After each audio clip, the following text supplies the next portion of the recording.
Good morning. This is Jason Dean coming live at you again. I want to thank everyone who's been supporting this channel and leaving comments and all that good stuff. So today's show is going to be the final thing tied to the my favorite show of all time, True Detective season one. I wanted to do a little special show or a little sidebar show in relation to some elements that are really just fantastic about True Detective, and that these are the elements in the movie, or say I don't even think of it as a TV show. To me, it just feels like watching a really great, fantastic movie. But basically, I want to do a little sidebar show on some of the elements in the film that bring it bring in the horror elements that come into play in the story, and also the occult elements. And so the murderer, or the killer in the series, in True Detective season one, is referred to relatively early on, and then the last few seasons they go pretty heavily into it, but it's referred to as the King in Yellow. And also, you hear the mentioning of the word Carcosa quite a bit. And I remember, when I first saw the series, I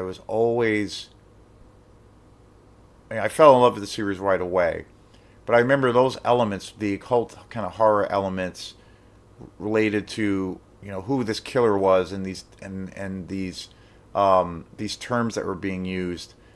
I was always fascinated with it because I was like, wait, I know this from something, and I had read, you know, in in the past, something related to the King in Yellow and Carcosa, and I was like, I had to kind of rack my brain a little bit as to what that was from, and so I ended up doing a little bit of research, and I realized, oh wait, I totally know what that is, and I've read it, and basically, those elements are taken from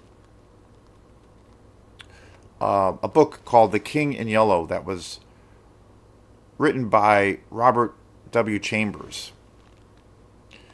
It's a collection of short stories that was published in 1895, and it's a collection of stories that are definitely in the fantasy or horror realm, and essentially and I realized after, in my travels, like after when I first saw this series for the first time, I realized, oh wait, I've definitely read this. The King in Yellow. What is that? What is that reference? What is that from? And then I remember doing a little bit of research, and I realized I have read. I actually have a copy of it, and I came across this story.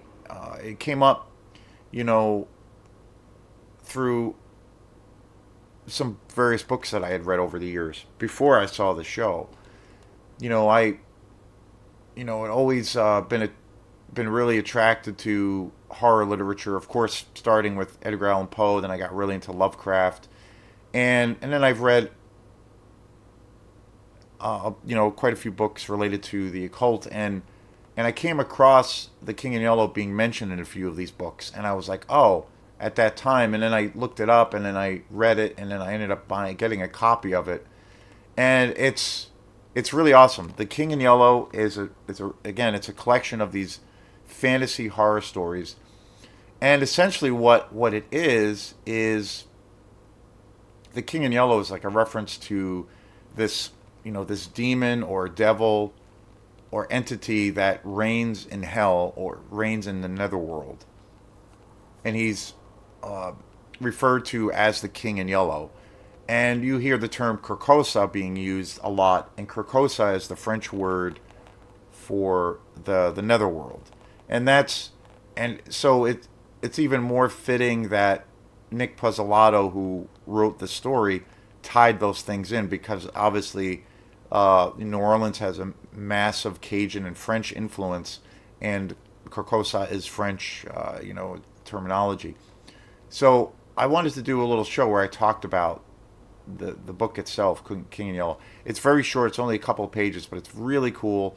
And it's essentially, when you break it down, it's essentially about a demon or a devil who reigns in this hell. And that was, that that influence, that book was used as a reference point to more or less create the killer in True Detective. And I always thought that was so cool. And then when, after I first saw the series, I was like, oh wow, like that's such a great tie-in of that classic story. It's, The King in Yellow, again, it's a very short story, but I highly recommend it for any fans out there that are into fantasy or horror based stories. It's pretty obscure. It's a little bit hard to find. I never really heard anybody talk about this story or even definitely not reference it to this degree. And I thought that was so original and such a cool move by Nick Pizzolatto to tie that in with this story, because I felt like it really gave the whole story an extra mysterious quality, and I brought in some occult elements, and it's great. So I highly recommend checking out the original book or source material written by Robert W. Chambers. And it's a collection of short stories. And it's called The King in Yellow. And it was published in 1895, so I highly recommend it. So I wanted to do just a quick little short video about some of the mythological elements in True Detective and where a lot of that stuff was derived from. So thanks again, and we will see you next time. Peace.